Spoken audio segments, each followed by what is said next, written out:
ಜೀವನದಲ್ಲಿ ಸಂತಸದಿಂದಿರಲು ಇದು ಅತ್ಯಂತ ಸೂಕ್ತ ಉಪಾಯ. ಅದು ಸಂಭವವೂ ಸಹ.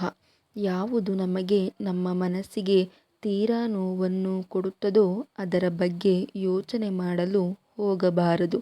ಎಲ್ಲವೂ ನಾವಂದುಕೊಂಡಂತೆಯೇ ಆಗಿಬಿಡುತ್ತದೆ, ನಮಗೆ ಬೇಕಾದಂತೆಯೇ ಎಲ್ಲವೂ ಇರುತ್ತದೆ ಎನ್ನಲಾಗದು. ಎಷ್ಟೋ ಸಂದರ್ಭದಲ್ಲಿ ಅನಪೇಕ್ಷಣೀಯ ಬೆಳವಣಿಗೆಗಳು ಎಲ್ಲರ ಜೀವನದಲ್ಲೂ ಘಟಿಸಿ ಹೋಗುತ್ತದೆ.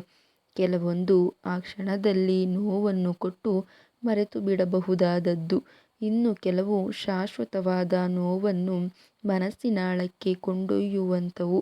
ಅಂಥ ಬೆಳವಣಿಗೆಗಳಿಂದ ಕ್ಷಣದಲ್ಲಿ ಆಗುವ ಆಘಾತಕ್ಕಿಂತ ಅದರ ನೆನಪು ಕೊಡುವ ನೋವು ಬಹಳಷ್ಟು ಹೆಚ್ಚು. ಅಂಥ ನೆನಪುಗಳು ಮನಸ್ಸಿನಲ್ಲಿ ಸುಳಿದಾಗಲೆಲ್ಲ ನಾವು ವ್ಯಗ್ರರಾಗುತ್ತೇವೆ, ಸ್ಥಿಮಿತ ಕಳೆದುಕೊಳ್ಳುತ್ತೇವೆ. ಬಹಳಷ್ಟು ಸಂದರ್ಭದಲ್ಲಿ ಅದರಿಂದ ಹೊರಬರಲಾಗದೆ ಇಡೀ ಜೀವನವನ್ನೇ ಅದಕ್ಕೆ ಬಲಿಕೊಟ್ಟು ಬಿಡುತ್ತೇವೆ.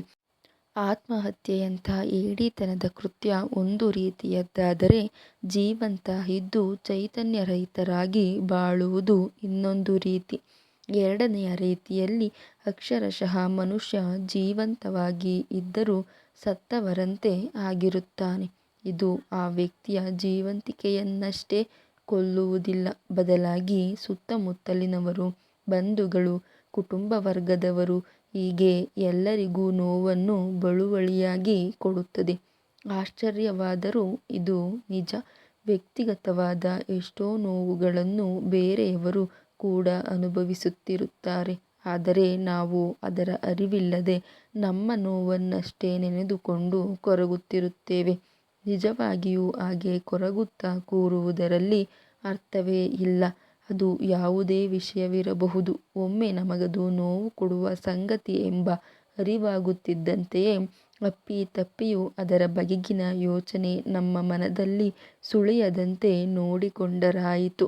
ಹಾಗೊಮ್ಮೆ ಅದರ ನೆನಪು ಬಂದಾಕ್ಷಣ ಅದು ನಮಗೆ ಸಂಬಂಧಿಸಿದ್ದೇ ಅಲ್ಲವೇನೋ ಎಂಬಂತೆ ಪುಟ್ಟದೊಂದು ನಿರ್ಲಕ್ಷ್ಯವನ್ನು ಅದರತ್ತ ಬೀರಿ ಮುಂದೆ ಹೋಗಿಬಿಡಿ.